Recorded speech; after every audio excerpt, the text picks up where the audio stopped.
मजलिस उलमाए मिल्लत के बहुत ही ज़्यादा मुखलिस साथी और एक यूनिट के सदर जनाब हजरत मौलाना आफ्ताब अजहर सिद्दीकी साहब दामत बरकातहूं को दावत देता हूं। आप तशरीफ ले आए और अपनी कलिमात से हम तमाम को सरफराज फरमाएं। अस्सलामु अलैकुम वरहमतुल्लाहि वबरकातुहू। दिल से निकलेगी न मरकर भी वतन की उल्फत, दिल से निकलेगी न मरकर भी वतन की उल्फत, मेरे मदफन से भी खुशबुए वफा आएगी।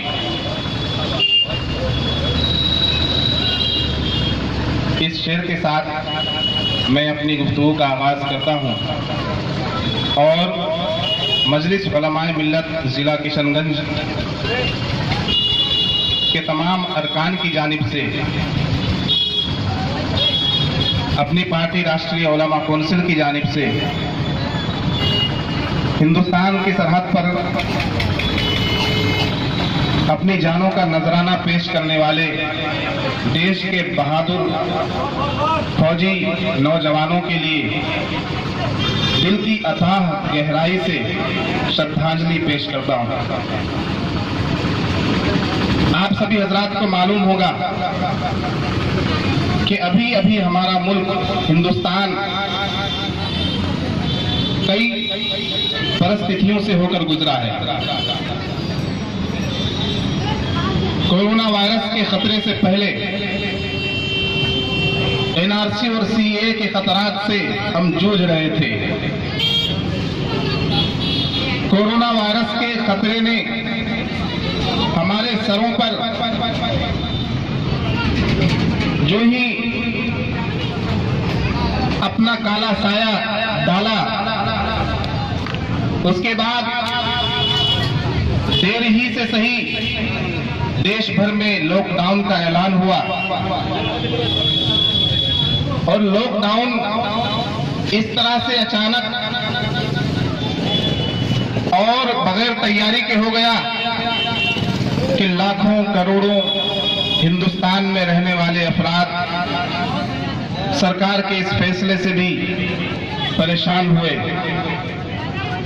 फी नफ्स ही लॉकडाउन का ऐलान बहुत अच्छा ऐलान था, लेकिन बगैर तैयारी के किया गया ये ऐलान इस बात की जमानत है और इस बात की दलील है कि सरकार कोई भी फैसला लेने से पहले सोचती नहीं है, समझती नहीं है, बल्कि जो एक उन मुल्कों का हाल है जिन मुल्कों में डिक्टेटरशिप है, बादशाहत है, तानाशाही है, तो उस तरह से फैसले ले लिए जाते हैं। बहरहाल अब लॉकडाउन खत्म हो चुका है, लेकिन कोरोना वायरस का खतरा अभी भी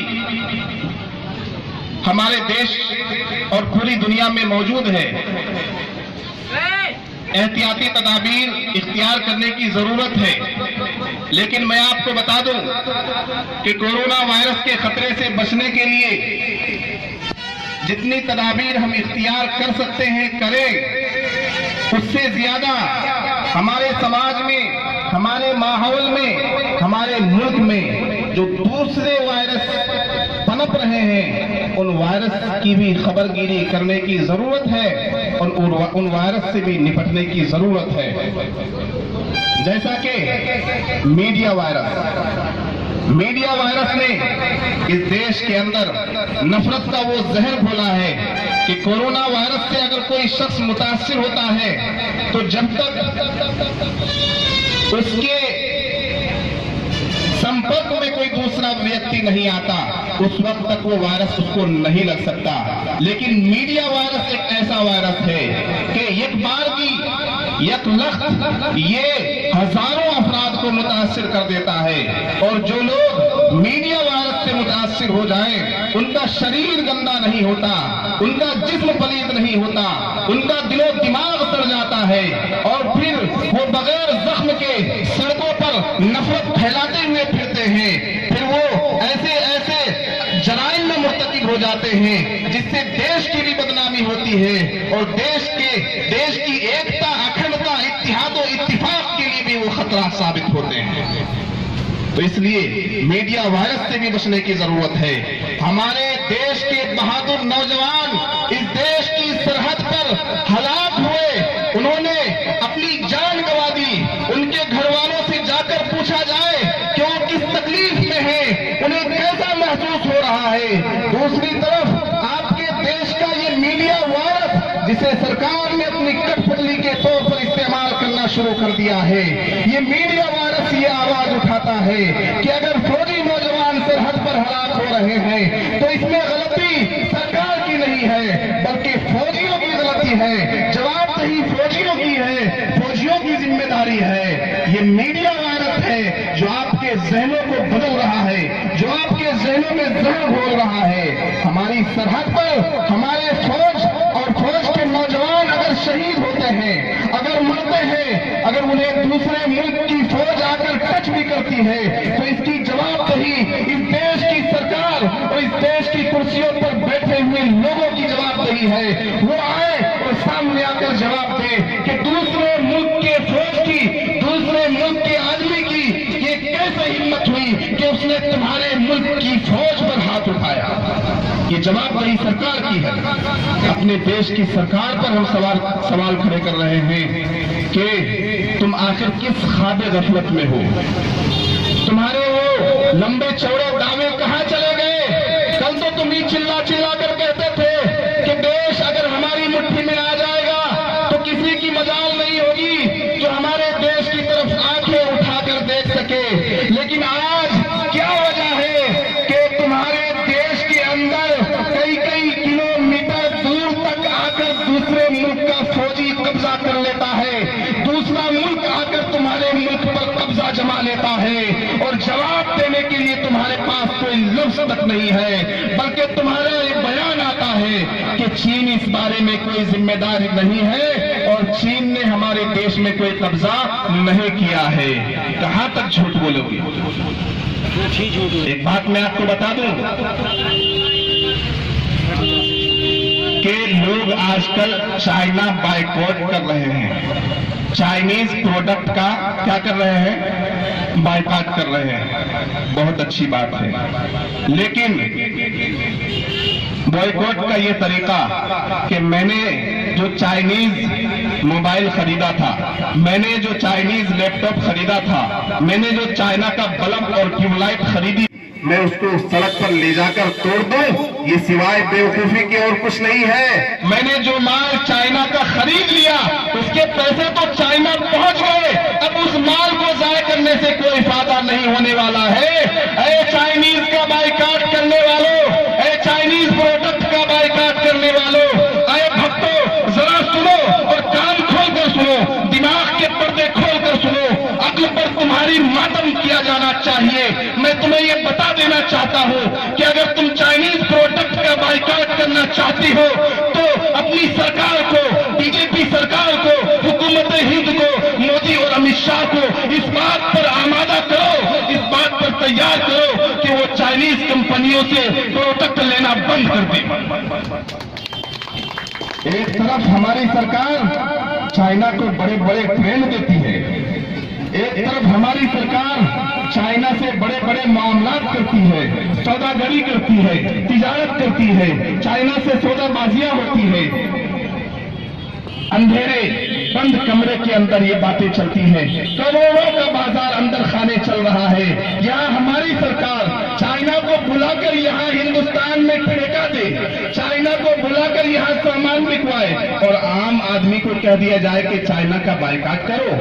हमें तुमने बेवकूफ समझ लिया है। इसलिए मेरे देश के गयूर नौजवानों, अगर बायकॉट करना है तो इस सरकार से कहो कि चाइना का इस तरह से बायकॉट कर दो कि चाइना का एक रत्ती बराबर कोई सामान हिंदुस्तान में बिकना नहीं चाहिए। इस तरह से बायकॉट करो ना, तुम सरकारी सतह पर बायकॉट करो, उस वक्त हम समझेंगे कि हाँ चाइना का बायकॉट हो गया है। सरकार, मैं अपना पैसा लगाया हुआ सामान क्यों सड़क पर ले जाकर तोड़ूं? सरकार, ऐ मोदी और अमित शाह, तुम्हें चाइना का मोबाइल चलाने का कोई हक नहीं है। ये मोदी अगर मेक इन इंडिया की बात करता है और इसके मेक इन इंडिया के बयान को जो टीवी चैनल दिखा रहा होता है चैनल पर चाइनीज प्रोडक्ट का प्रचार चल रहा होता है।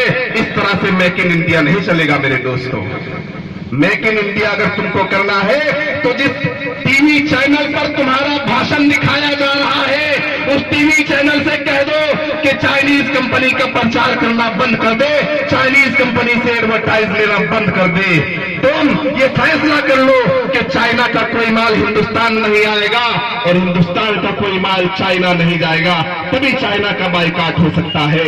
और जिस तरह से तुम सीना चौड़ा करके 56 इंच का सीना, मैं दाद देता हूं उस महिला को जिसने मोदी को 56 इंच की बड़ा पेश की है कि लो इसे पहन लो। कल उसी बीजेपी में एक महिला हुआ करती थी, मोटी तगड़ी सी, अभी पार्लियामेंट में नजर आती है आपको, स्मृति ईरानी जिसका नाम है। डिग्री नहीं दिखा पा रही है लेकिन शिक्षा मंत्री। तो हमने देखा दूसरी सरकारों में कि थोड़ा सा कोई मामला हो जाता था दाखिली और दूसरे मुल्क की तरफ से कोई थोड़ी सी बात हो जाती थी तो वो चूड़ियां पेश किया करती थी सरकार को कि लो चूड़ी पहन लो। आज क्या हो गया है तुम्हारी सरकार को?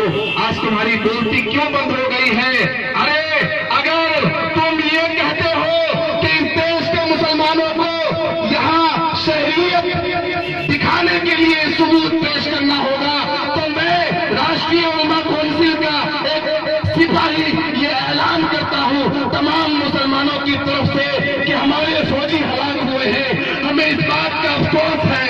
और अगर तुम चाहते हो कि सरहद पर तुम्हारे फौजियों का नुकसान न हो, जिन फौजियों पर तुमने पैसा खर्च किया है उन फौजियों की जान न जाए, तो हम ये ऐलान करते हैं, इस देश का एक मुसलमान ये ऐलान करता है, हमें ले चलो सरहद पर, हम उन चाइनीज फौजियों से टकराने के लिए तैयार हैं। हम इस देश के मुसलमान हैं, हमारी शरीयत तुम्हें देखनी है तो हमें सरहद पर लेकर चलो, हम अपनी गर्दनें कटाने के लिए तैयार हैं इंशाअल्लाह। हम हुब्बे वतन का दावा रखते हैं, हम असल में मुहिब्बे वतन हैं। हम इस देश के वो मोहब्बत करने वाले सिपह सालार हैं कि जहां जहां हमारी जरूरत पड़ेगी वहां वहां तुम्हें नजर आएंगे। सिर्फ सड़क पर मोबाइल तोड़कर घर में घुस जाने वाले लोग नहीं है हम लोग। इसलिए तुम्हें संकल्प लेना होगा, हिंदुस्तान कोई कमजोर मुल्क नहीं है, हिंदुस्तान एक मजबूत मुल्क है, लेकिन इस मजबूत देश को भाजपा सरकार खोखला कर रही है, कमजोर कर रही है। ऐ भाजपा के कमजोरों, ऐ भाजपा के गुलामों, ऐ भाजपा के वो चमचों जो इस देश को खोखला कर रहे हो, तुम्हें कुर्सियों पर बैठने का कोई हक नहीं है। अगर तुम्हारे रहते हुए इस देश के फौज सरहद में हलाक हो रहे हैं तो तुम्हें कुर्सियों पर बैठने का कोई हक नहीं है। तुम्हें कुर्सियों पर बैठने का उसी वक्त हक बनता है जब हमारा देश चौतरफा महफूज रहे, हमारे देश के एक एक नागरिक से लेकर एक एक फौजी तक अगर सलामत रहता है, तब जाकर हम कह सकते हैं कि तुम दाखिली उमूर में संजीदा नजर आ रहे हो। इन्हीं बात पर मैं अपनी बात खत्म करता हूं कि काम है मेरा तगय्युर, नाम है मेरा शबाब, काम है मेरा तगय्युर, नाम है मेरा शबाब, मेरा नारा इनकलाबो इनकलाबो इनकलाब।